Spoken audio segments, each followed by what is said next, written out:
Tinapay mula sa langit. A daily morning devotion with CRC Family.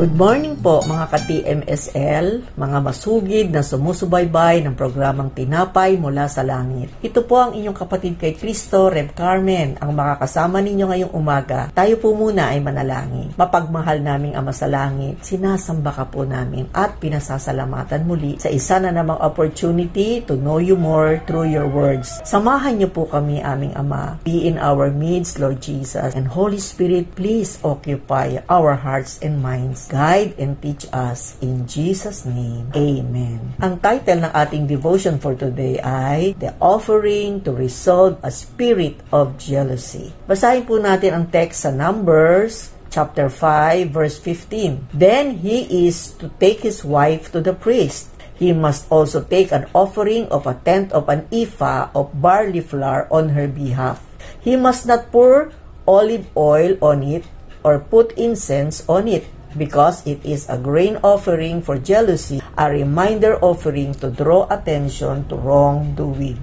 Ang talata ng ating binasa ay tuntunin o batas na sinabi ng Diyos kay Moses tungkol sa pagtataksil at pagseselos. Kapag pinaghihinalaan ng asawang lalaki na ang kanyang asawa ay nagtataksil, una, ang sabi, he is to take his wife to the priest. Nangangahulugan ito na ang asawang lalaki ay walang karapatan na gawin ang gusto niya sa kanyang asawa. Ito'y isang seryosong bagay, kaya kailangan niyang dalhin ang kanyang asawa sa pari at iparesolba ang issue sa mas mataas na otoridad. Ang batas na ito ay dapat na makita na isinasaalang-alang ang alternatibo nito sa mga sinaunang kultura tungkol sa kahihiyan at dangal. Sa mga ganitong kultura, hindi karaniwan para sa isang nagseselos na asawa na basta na lang pumatay sa kanyang asawa alang-alang sa kanyang dignidad at dangal ng pamilya. Ang batas na ito ay magliligtas sa mga babaeng inosente at inaakusahan ng dahil sa galit ng isang nagseselos na asawa. Ikalawa, ang sabi, he shall bring the offering required for her. Ang nagseselos na asawa ay dapat magdala ng tiyak na dami ng barley flour o harinang cebada. Ito lamang, hindi kasama ang anumang langis o insenso, mga bagay na karaniwang kasama sa mga handog na butil gaya ng barley. Ikatlong sinabi, he must not pour oil on it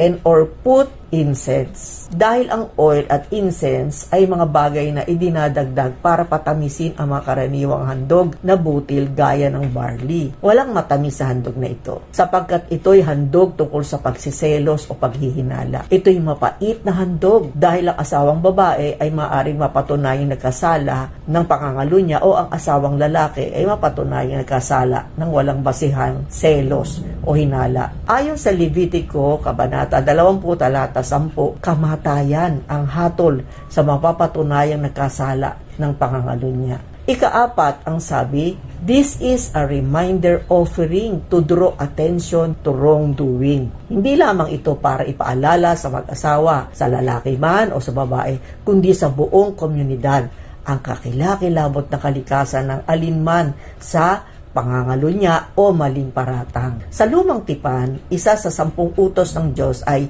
huwag kang mangangalo niya, sapagkat ang nangangalo niya ay isang taong mangmang. Sinisira lamang niya ang kanyang sarili, ang kanyang buhay, at ang kanyang pangalan. Proverbs chapter 6 verse 31. Ang pagseselos naman, paninibugho o human jealousy ayon sa Biblia ay isang makasalanan na pagnanasa ng laman na laban sa espiritu. Ito ay nasa listahan ng mga gawain ng laman sa Galatia 11 hanggang 20. Binigyan ng babala na ang gumagawa ng mga ito ay hindi magkakaroon ng bahagi sa kaharian ng Diyos. Sinabi rin sa Santiago, Kabanata 3, talata 16, na ang selos ay nagdudulot ng kaguluhan at lahat ng masamang gawain. Kaya, dapat natin itong iwasan.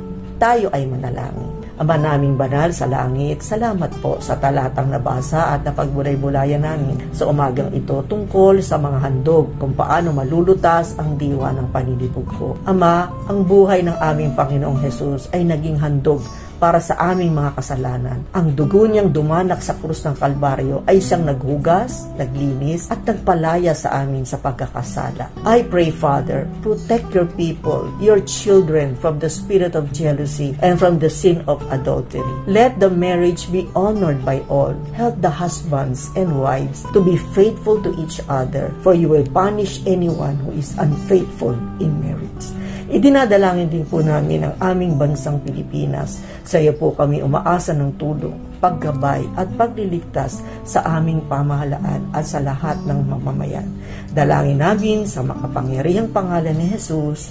Amen. Salamat po at sinamahan niyo ako sa ating devotion ngayong umaga. Tandaan po natin, huwag nating kalilimutan, hindi lamang sa pagkain na bubuhay ang tao, kundi sa salita ng Diyos. Bukas po muli, TMSL, same time. Salamat po sa mag-share ng bidyong ito sa iba. God bless everyone.